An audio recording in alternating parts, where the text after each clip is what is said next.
70s or 80s called The Boys from Brazil. It was a book and then it was a movie. And that was based on Dr. Mengele's work. Yes. And in fact, he created a program that he started in Germany where he would have genetically altered babies that were artificially inseminated or induced, and then he would give them to other people to raise. He did this specifically in the United States and in Scandinavia, where he would look for donors, a man and a woman, who could then create a child. The child would be taken at birth and placed with a family that was part of the program. It was a Lebensborn program. It's called Lebensborn. Started in Germany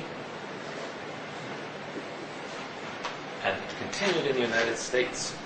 Many of those children were placed in Pennsylvania, New York, Minnesota, Wisconsin, Nebraska, and California, in families who were of German, Austrian, or even Eastern European descent. I can read the word. Is it Leben what? Born. Born? Lebensborn. Oh, born. Mm-hmm.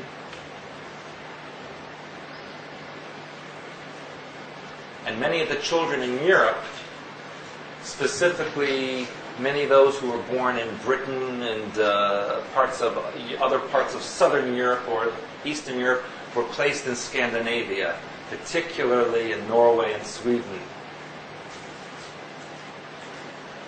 There was a crop that they developed, which is now matured, and which is in control of certain things. Yes? What year is this done? This was done 1945 to approximately 1970. That was the main part of it.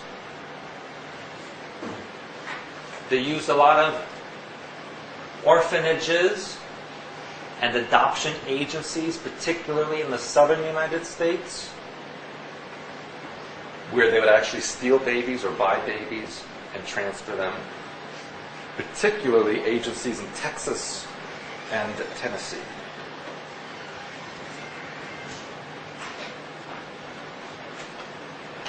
This doesn't happen so much anymore. That project is over. May I erase this?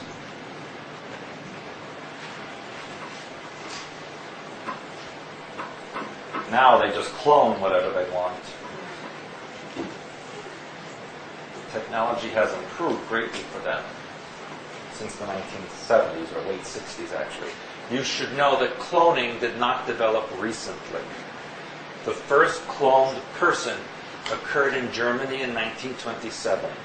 That was the first cloned person in Germany in 1927, and it occurred in the United States, in Massachusetts at MIT in 1967.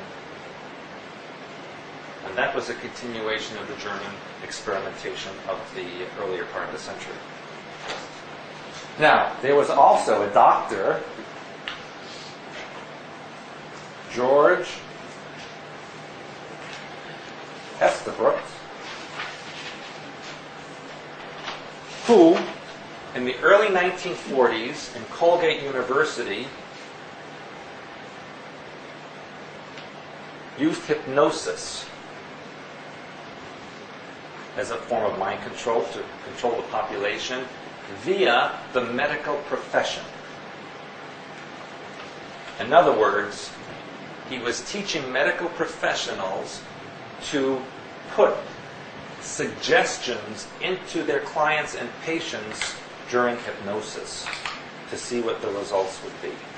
He felt that this was a good way to control the population, because if people were to go to their doctors or to their psychiatrists and get hypnotized, you could easily induce suggestions in the population that way. Of course, that idea developed before television and radio were really that popular, and so it was not very useful for the general population for a very long period of time.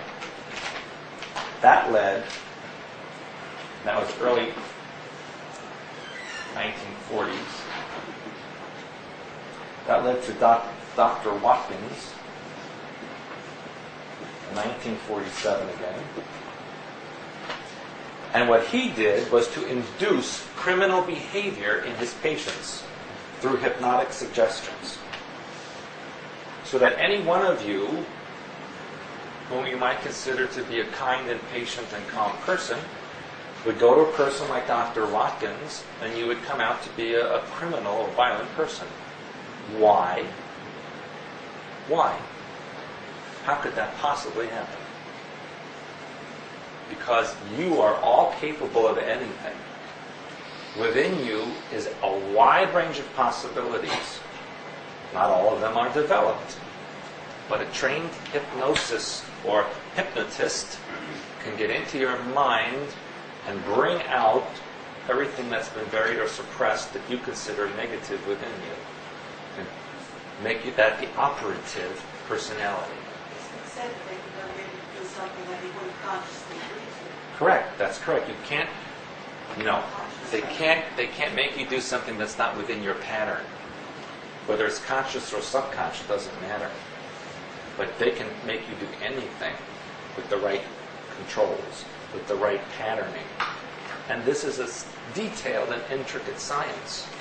This has developed over thousands and thousands of years.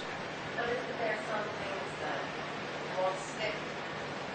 That if you're being directed in a certain way, that you consciously will just not work?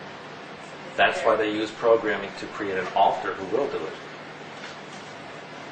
So that you, as Margot, may not consciously want to throw a brick at somebody, but Margot 2 would. And Margot 1 cannot... May not ever even know Margot 2 exists. Unless you did deprogramming, which we haven't gotten to yet.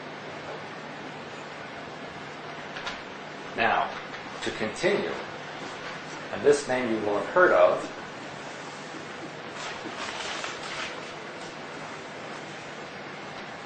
Dr. Wilhelm Reich, in the 1920s to 1956 when he was murdered, in both Europe and the United States. He was the one who learned about orgone energy, which he said was an energy that was in and around the body and in the atmosphere and was constantly available for healing purposes and mind control purposes. Most of Wilhelm Reich's work is not available to the public. Lately, there are books out about him, but they really give a minute amount of information of his actual work. The real bulk of his work is not available to the public and is actually considered to be illegal in the United States. It involves mind control and programming through sexuality and the use of the energies of the sexual part of the body brought up into the mind. Well, he was portrayed on the surface as someone who was trying to find ways to develop work out neuroses and all that stuff. His research, was he really more interested in the mind control, or was that stuff just used when people discovered what he found out? He personally, my belief, he personally was using it for trying to benefit people. Now, his work was then used by the government when he came here during the war against people. And ultimately, he wound up in a federal penitentiary in Pennsylvania, where he mysteriously died. So he was not part of, like, Watkins, not part of the Illuminati's. He was under their control and jurisdiction. However, here's the situation. When you're a scientist and you've come across something really spectacular and you're excited about it, and yet the government in which you operate wants it for their own purposes. What choice do you have? You can either not do your work at all or do it for them. Bless you. Thank you. It's a choice somebody has to make. Either they stop their life's work because it's been used for something they don't want, or they do their work and come what may with it. That's the choice he made. However, he apparently overstepped the boundary